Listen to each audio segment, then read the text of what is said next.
For most of his childhood, they thought he would be a basketball player, but now he's a Viking. Welcome to the Everyman series on the Locked On Vikings podcast.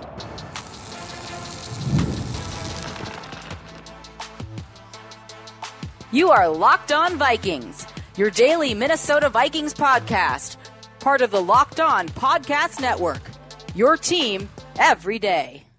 What's up, everybody? Welcome to the Locked On Vikings podcast, where we're always trying to learn something new. It's part of the Locked On Podcast Network, your team every day. And thank you so much for making Locked On Vikings your first listen of the day every single day. I appreciate you all so very much. We all remember where we were when we watched the 2009 NFC Championship game. It's not a happy memory for Vikings fans, but on the other side, it's a very happy memory, especially if you are the kid of one of the New Orleans Saints, say a backup lineman, and you get to watch your dad go to the Super Bowl. But everything wasn't as rosy as it seemed during that part. What's up, everybody? Welcome to the Locked On Vikings podcast, where we're always trying to learn something new. It's part of the Locked On Podcast Network, your team every day. And thank you so much for making Locked On Vikings your first listen of the day every single day. I appreciate you all so very much. This episode is brought to you by the Amazon Fire TV Stick 4K. Turn any TV into your Xbox, no console needed. Head to amazon.com/firetv locked on to learn more. You might recognize the name Jamar Nesbitt, not because you were intimately familiar with the lineman depth charts of the NFC South in the 2000s, but because Jamar Nesbitt was often listed next to Pat and Kevin Williams during a scandal that was going on around this time. Jamar Nesbitt played O-line for the Saints in 2008 and 2009, and he was not on the field, by the way, in that fateful day in Superdome where they beat the Vikings in the NFC Championship. He was a backup. He was on the bench by then, but it was the 10th year of his career. He spent a long time playing in the league. What happened to him was in 2008, he served a 4-game suspension, I believe it was, for taking a banned substance that was found in pills called Star Caps. Now, some of you just perked up in your seats like I just said the trigger word in a Kingsman movie. But for those of you who are maybe too young to know, Star Caps were a dietary supplement. It was a diuretic that people would use to make certain weight, or would use as like part of their that a lot of like linemen would use as part of their regimen. And very famously, Pat and Kevin Williams were two superstars that used Star Caps. Well, Star Caps had some banned substance in it that wasn't listed in the players weren't properly notified that it was banned. And so they all got in a whole bunch of trouble for taking a banned substance. The NFL said, well, you're responsible for what you put in your body, even though it was kind of total BS. And they all got suspended. The Williamses both filed a lawsuit against the NFL. There was a temporary injunction delaying the suspension. Pat Williams retired before he ever even served it. And they essentially put the whole thing off while it was all tied up in court. Jamar Nesbitt did not do so. He just served out his suspension in the first 4 weeks of 2008. But he lost that starting gig during that suspension. He would never get it back. So when the 2009 Saints went on their mystical, magical Super Bowl run, Jamar Nesbitt spent most of that year on the bench. He lost out on probably a lot of money. He, of course, lost out on 4 game checks, and he would ultimately sue the NFL over those damages, as well as some punitive damages, and the maker of Star Caps. This whole lawsuit kind of flittered away when the maker of Star Caps filed for bankruptcy, essentially nullifying any damages that they owed. All too common a thing in the United States. But for Jamar Nesbitt, you got to imagine that leaves a little bit of a bitter taste. Now, he had a very long career. He played for 10 years in the league, and I'm sure made lots of great memories and still loves football for sure. But when your kid is like, I want to play football, that's got to be in your head a little bit. Jamar has 2 sons, both of which are football players. Bryson Nesbit, tight end for the Vikings, and Michael Nesbit, who is a wide receiver who's still in college. And they both wanted to play football. Bryson really, really wanted to play football. Bryson was an athlete's athlete. growing up. He could have kind of one of those kids that could have walked onto any field on any sport and immediately been the best player everybody wants to have on their team. But when he was young, he really wanted to play football. He was into it. He was, excitedly watching all of his dad's games on TV.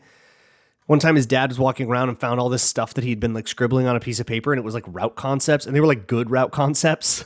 It wasn't just like, hey, my kid managed to put X's and O's and lines down. No, they like made sense. They had like route depths to them. He played Madden religiously.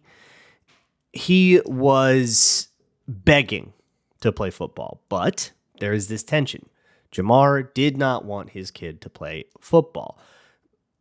And that's the star caps and the like politics of the league that kind of screwed Jamar Nesbitt over is not what is cited here. I mean, like the reason any parent doesn't want their kid to play football, I'm sure a lot of you who are parents don't want your kids playing football for the same reasons, right? The danger of it, the CTE of it all, that it's an expensive sport versus, other sports or activities that don't come with as big of fees. There's a whole bunch of reasons why a parent wouldn't want their kid to play football, but whatever it was, Jamar Nesbitt told Bryson, sorry, kid, you're not doing it.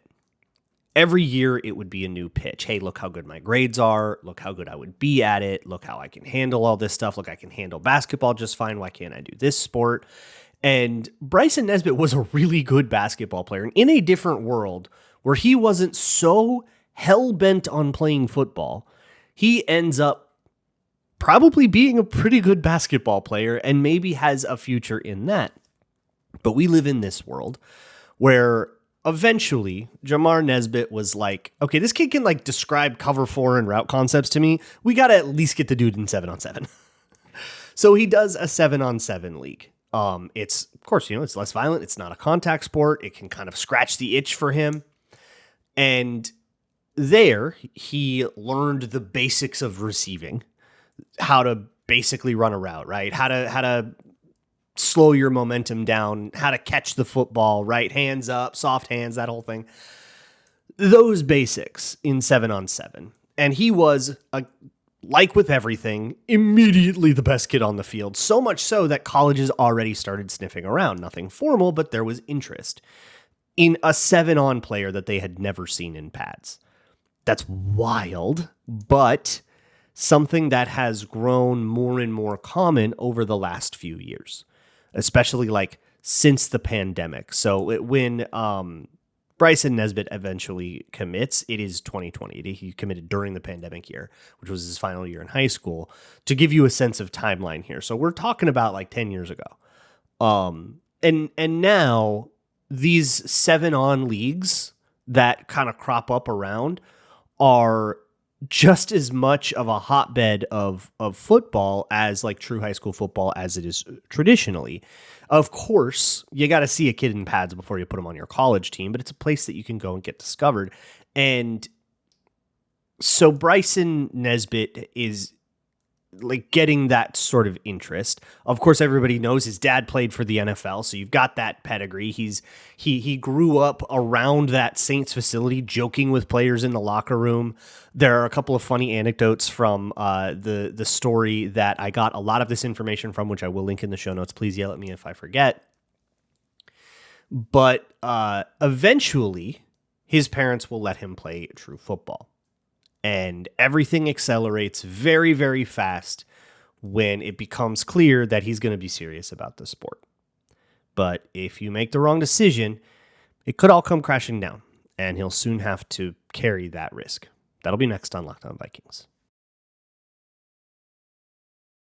This episode of Locked On Vikings is brought to you by the Amazon Fire TV Stick 4K. Did you know that your Fire TV is also an Xbox? All you got to do is grab a paired controller and then subscribe or sign into an account you already have on Xbox Game Pass Ultimate, and you can play EA Sports College Football, Call of Duty, whatever it is you get with EA Play if you have it, right there on your Amazon Fire TV Stick 4K. You can do it as easily as you stream all your favorite shows, and if you're not into the video games, hey, guess what? You can still stream all the stuff you would normally stream on Amazon Fire. But if you could jump right into your favorite Xbox titles without having to switch over to a new device, you can bring it over to a friend's house and not have to lug the big old console around. You can subscribe or sign in right from there with all of the convenience and the smooth experience of an Amazon Fire TV Stick 4K. So however it is you stream content, if you want to game on that too, that is an option. Head to amazon.com/Fire TV Locked On to get started. Xbox Game Pass Ultimate subscription and compatible controller required.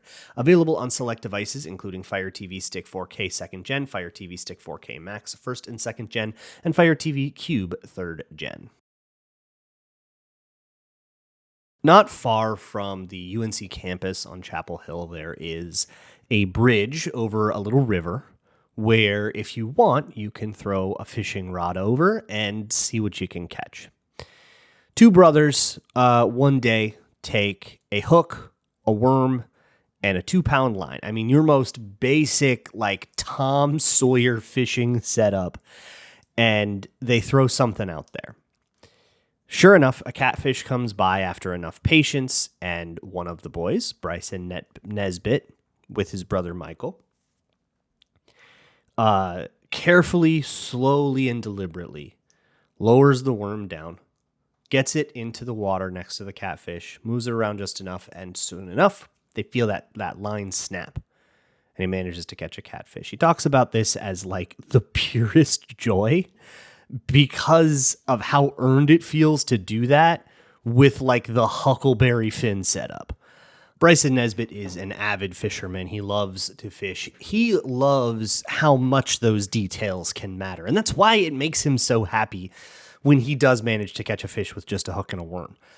But he loves the little decisions that you can make about what you put on your line, what kind of line you choose, how you choose to do it, how much you decide to move the lure or not.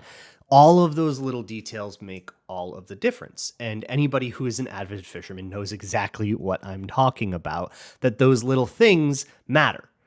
They change this or that.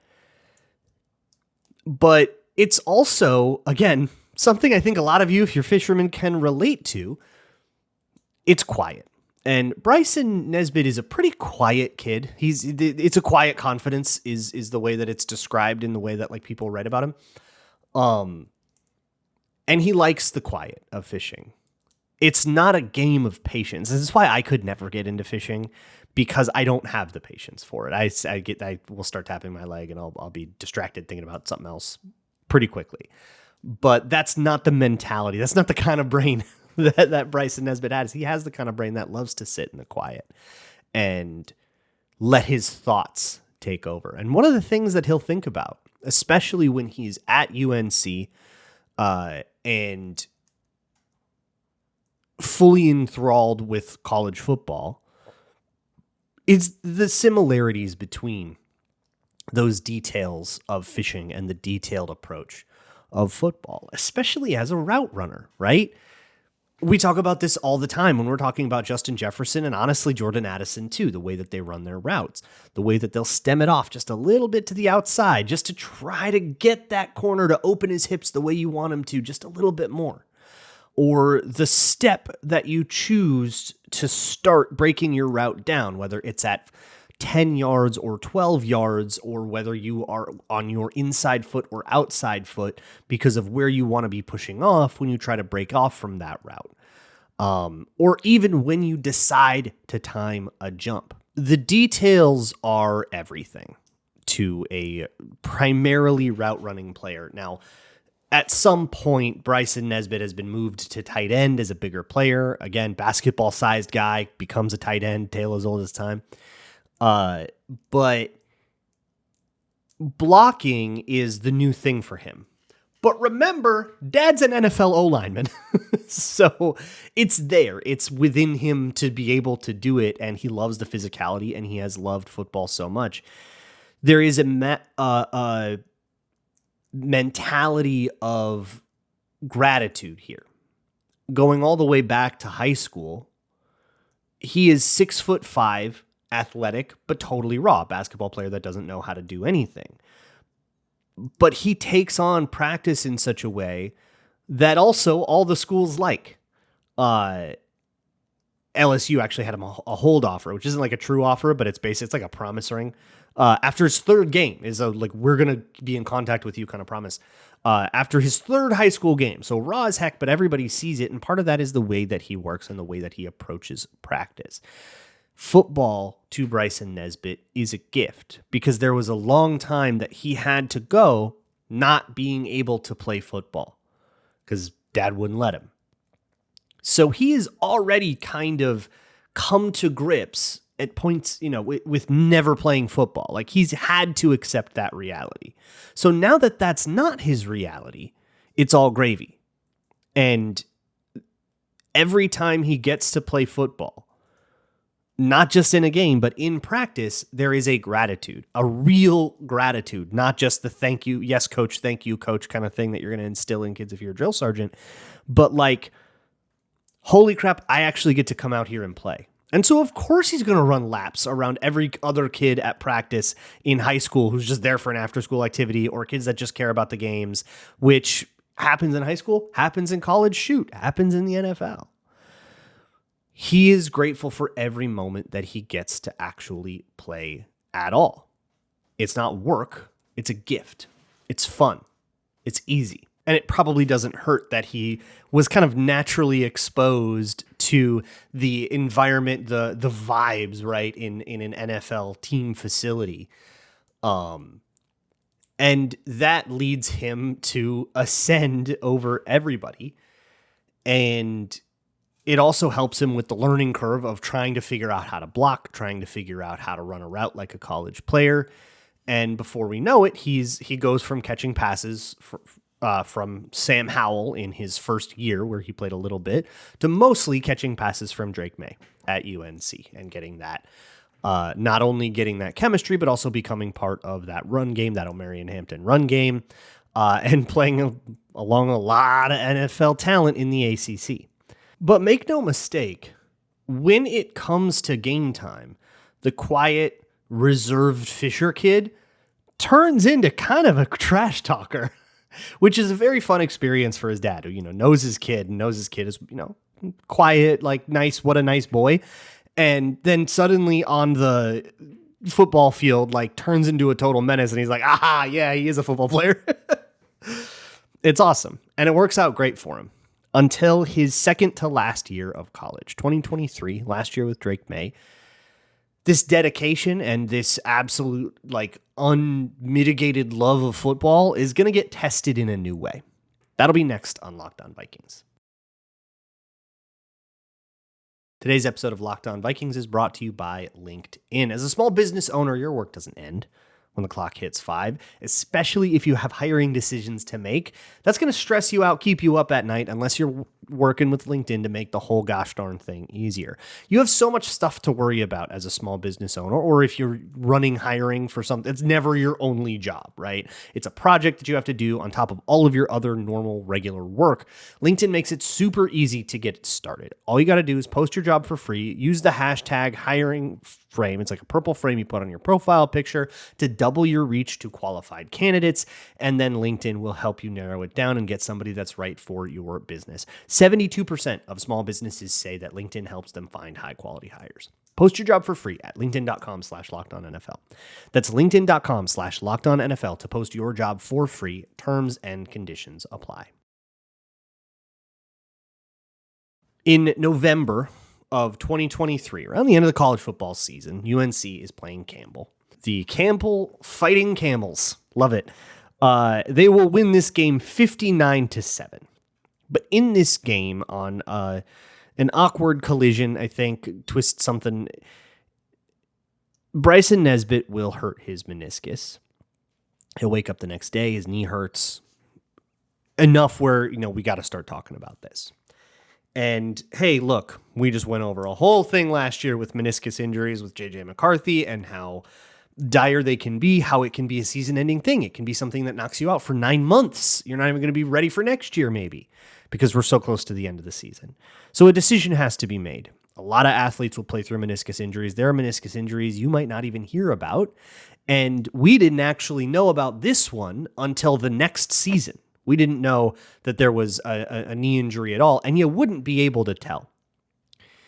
But that decision goes right into everything that Jamar Nesbitt was worried about, right? Now my kid is hurt and is tempted to do something very unhealthy for his body for the sake of football, just like I did, just like I don't want him to do, right?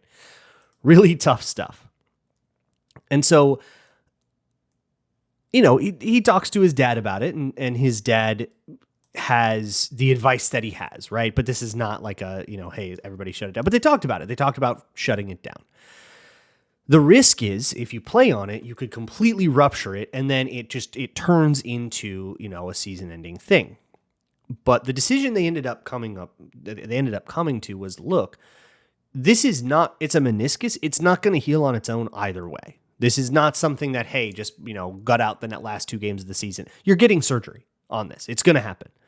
But if you do rupture it, if you do take that risk and you rupture your meniscus, it's the same surgery. They just have to do more once they're in there, but the recovery process is all going to be the same. It's going to be worse for you long term to have a rupture versus just a little bit of frayed cartilage, which is all they can really know. Because again, with a meniscus injury, you can do like the screenings, you can get sort of an idea, but you can't actually know the extent of the damage till you go under the knife. So he's going to get that knee scope anyways. He's going to get that surgery possibly anyways. And he decides, you know what? Advil me up. We're going to do this. Generously assuming it was Advil, but I'm not going to make any prior assumptions about an ACC football program that I don't know very well. But the screenings did confirm his meniscus wasn't ruptured yet. He's going to risk it. That next game was one you may remember if you are into ACC football. It was an absolute banger of a game between UNC and Duke. I want to take you to the fourth quarter of that game, just inside the 2-minute warning. Duke is up 29-26. There's a 3rd and 14 in clear field goal range. It's like at the 20. So easy kick, but we're going to try to get this 3rd and 14. And Drake May forces one to Bryson Nesbit with a corner blanketed all over him. It's a fully contested catch, 500 ball situation. Nesbit goes up, gets 2 hands on the ball. So does the defensive back. It is a full-on jump ball. Okay, if this were basketball, the ref's coming out with 2 thumbs up. And in that situation, it is a matter of willpower, right? Who can wrestle the ball away from who? This is not something that you rehearse in practice. There is no drill for this. It's all want to. And Bryson Nesbit comes away with it. Thinking situationally, if that were a turnover, that was ball game. I mean, you're running out the clock at that point, right? And even if UNC gets the ball back, how much time is going to be left on the clock? So he saves the game. 2 plays later, it's 2nd and goal from exactly where that catch was. And Nesbit again is running a fade. DB's blanketed on him, right? There's no separation at all. Drake May just heaves one up. And that DB is playing so handsy, flags fly from every single ref in the tri-state area. So it's DPI.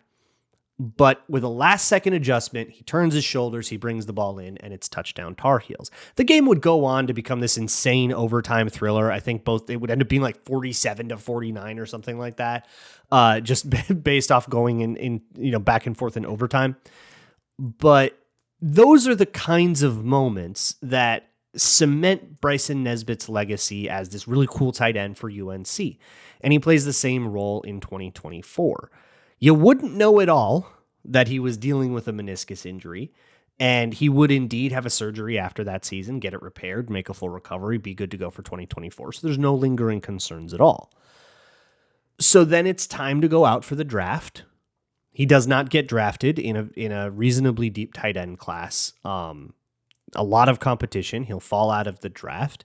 And now he comes into a room where he has to compete with 2 guys making money in TJ Hawkinson and Josh Oliver. Those guys ain't getting cut. And probably compete, 3 men enter, 1 man keeps the job with a draft pick and another guy that was undrafted from a prestigious SEC school in Georgia tight end Ben Urasek.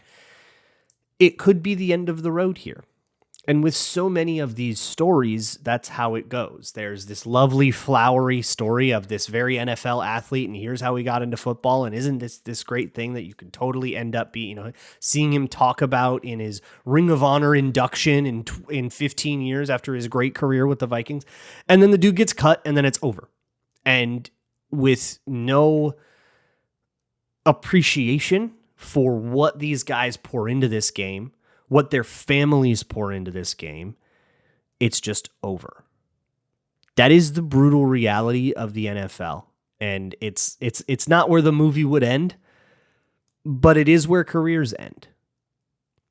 But there's nothing stopping him from going out, kicking ass, and taking names in every single practice, because for Bryson Nesbit, he doesn't have to play football. He gets to play football. It's always going to be the mentality. I will see you all next week. And as always, Skull.